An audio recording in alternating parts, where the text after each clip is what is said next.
Present మనం ఖైరతాబాద్ వినాయకుడి విగ్రహం దగ్గర ఉన్నాము. ఉత్సవ కమిటీ అడ్వైజర్ గారు మనతో ఉన్నారు. అసలు అడిగి తెలుసుకుందాం, ఎన్ని సంవత్సరాల నుంచి పెడుతున్నారు, ఎలా పెడుతున్నారు. సార్ చెప్పండి, ఎన్ని సంవత్సరాలు? ఇది 1954లో స్వాతంత్ర సమరయోధుడైనటువంటి సింగరి శంకరయ్య గారు ఒక అడుగుతో ఈ విగ్రహాన్ని ప్రారంభించిండు. ప్రతి సంవత్సరం ఒక్కొక్క అడుగు పెంచుతూ పెంచుతూ 2014 సంవత్సరం వచ్చేటప్పటికి 60 సంవత్సరాలు పూర్తయింది.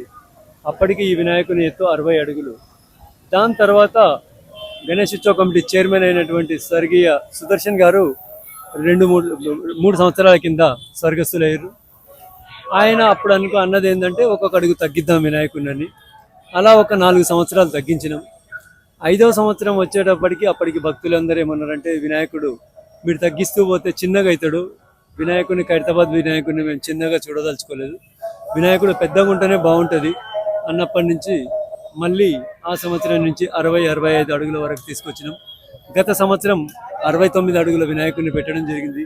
ఈ సంవత్సరం కూడా ఈ వినాయకుడిని 69 అడుగులతో విశ్వరూప మహాగణపతిగా ఖైరతాబాద్లో ప్రతిష్ఠించడం జరిగింది. అందుకు ప్రధాన కారణం ఏంటంటే, మొన్నే జరిగినటువంటి ఆపరేషన్ సింధూర్, రష్యాకు ఉక్రెయిన్కు జరుగుతున్నటువంటి యుద్ధాలు, ప్రపంచంలో ఎక్కడైనా అశాంతి ఉండకుండా, యుద్ధాలు జరగకుండా శాంతి కావాలనే ఉద్దేశంతోనే వినాయకుడిని విశ్వశాంతి మహాగణపతిగా ఈ సంవత్సరం ప్రతిష్ఠింపడం జరిగింది.